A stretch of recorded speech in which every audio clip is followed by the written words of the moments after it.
The car doors clicked shut.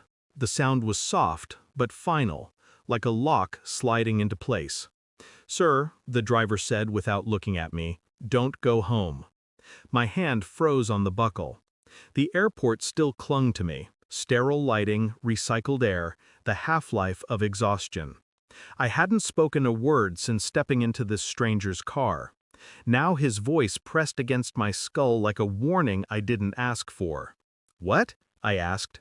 He glanced at me in the rearview mirror. His eyes were restless, like someone carrying something too heavy.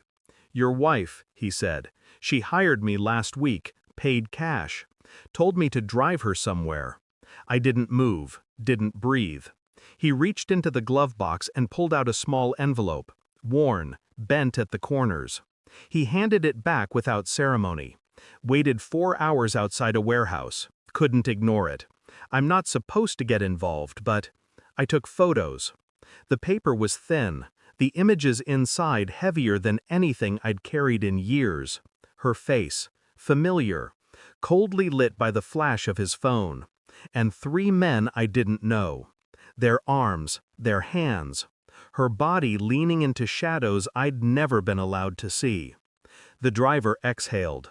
"The last picture. I don't know how to explain it. You'll see." And I did. My hand trembled once, only once, before I forced it still. The house I'd left behind now felt like a set piece, a lie, built to contain me. The pictures burned against my ribs as I sat in silence, staring out the window while the driver traced his route toward a city I no longer recognized. Infidelity was one word. Too thin, too clean. What I saw in those photos was something else. Ritualistic, almost staged, a performance.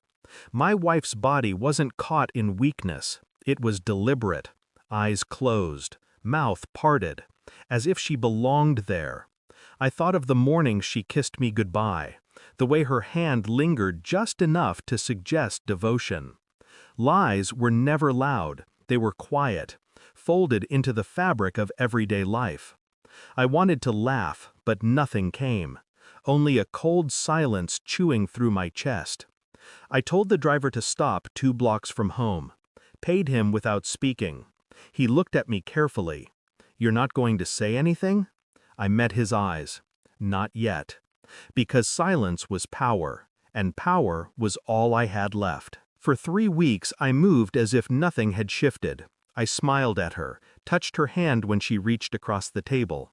Listened to her tell me about work, the grocery store, the trivial aches of her day. Inside, I was elsewhere. Phone records first. Anonymous calls traced to numbers with no names, no owners. Late-night transactions, cash withdrawals. Then the warehouse. A hollow, rusting carcass of a building.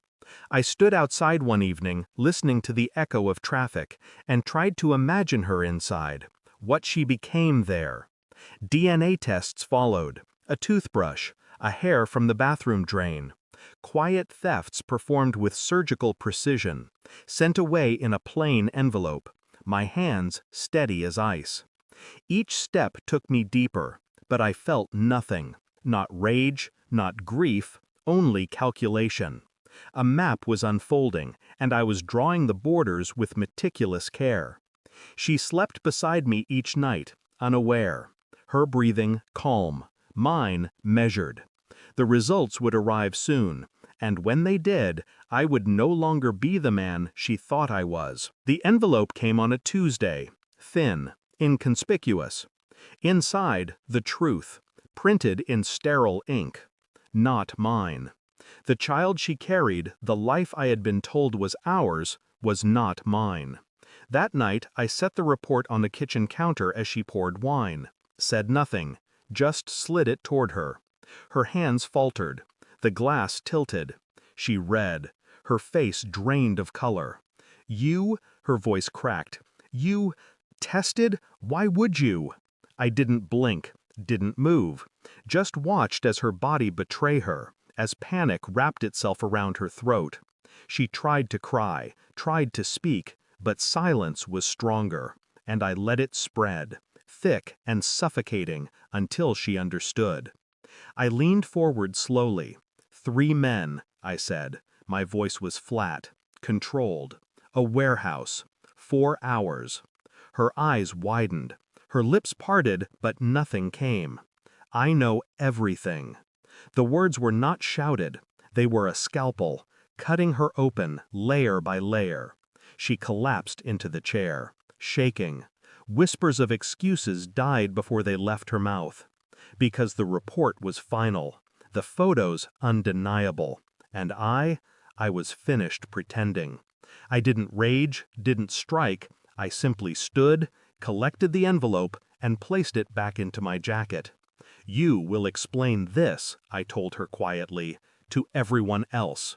Then I left her sitting there, alone, drowning in the wreckage she built. The night air was sharp, clean.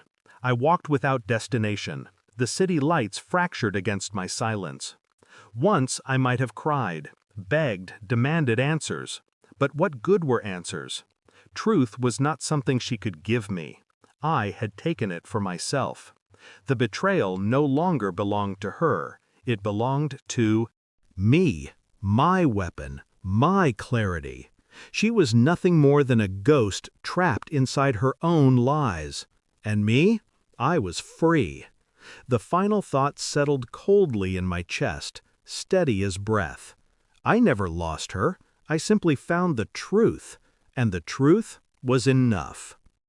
Thanks for watching. Don't forget to like, share, and comment.